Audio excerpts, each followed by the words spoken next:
একটা বিবাহিত নারীর জীবন তুলে ধরার চেষ্টা করলাম, হয়তো পরিপূর্ণ ভিডিওটা দেখলে আপনারও জীবনে উপকার আসতে পারে। হয়তো বেঈমান থেকে আপনি দূরে থাকার চেষ্টা করতে পারেন। একটা বিবাহিত নারী তার স্বামীটা প্রবাসে থাকতেন, সুখে শান্তিতে তার সংসারটা চলতেছে, কিন্তু সে একটা অতীতে সম্পর্ক করেছিল। হয়তো স্বামী সেটা জানতো না, কিন্তু যখন অতীতে সম্পর্ক করতো সেটা তো অতীত হয়ে গেছে। কিন্তু হঠাৎ করে সে বেঈমানের সাথে দেখা হয়ে যায়, যার সাথে অতীতে সম্পর্ক ছিল। সে অনেক রিকোয়েস্ট করতে থাকে যে আমার ভুল হয়েছে, আমাকে তুমি মাফ করে দাও, আমরা আবার একটা সম্পর্ক শুরু করি। তখন ওই বিবাহিত নারীটা বলে যে দেখো, আমার তো একটা সংসার হয়ে গেছে, এটা আর সম্ভব না, এটা আর কখনোই সম্ভব না।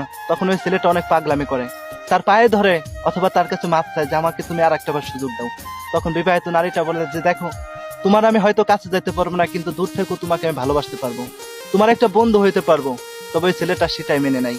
অথবা বিবাহিত নারীটা বলে যে তোমার অতীত তোমার সুখ দুঃখের সাথী ছিলাম, ভবিষ্যতেও তোমার সুখ দুঃখের সাথী হব, তুমি কখনো আমাকে ভুল বুঝো না, আমি তোমার বন্ধু হয়ে পাশে থাকবো, আমার বিয়ে হয়েছে তাই কি। তখন এই পুরুষটা অনেক হাসি মুখে তার সাথে কথা বলতে থাকে, তার সাথে অনেক ফোনে কথা হইতে থাকে, এভাবে চলতে থাকে অনেক দিন।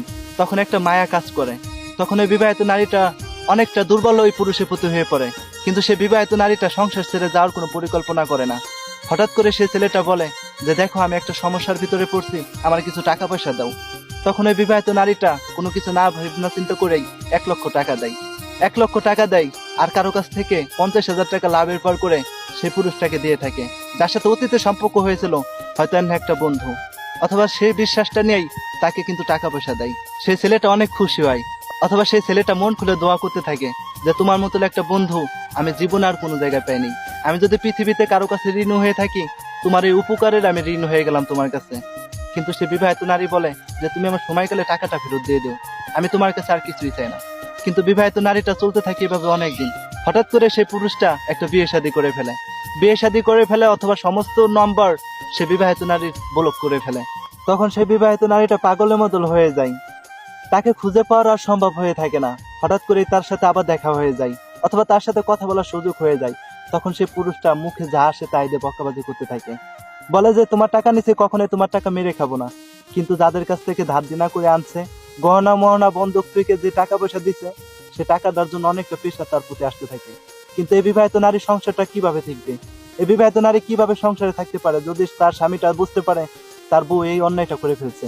তখন তো তার ঘাট ধাক্কা দিয়ে ঘর থেকে বের করে দিবে। কিন্তু এই পুরুষটা এখন যখন ফোন দেয়, তখনই বলে যে তোমার টাকা তো মেরে খাবো না। অথবা টাকার জন্য যখন একটু বেশি কথা বলতে যায় এই নারীটা, তখন মুখে যা আসে তাই দিয়ে বকাবাজি করতে থাকে। হাইরে পুরুষ, এরকম পুরুষ আপনারা কি শাস্তি দিতে পারেন?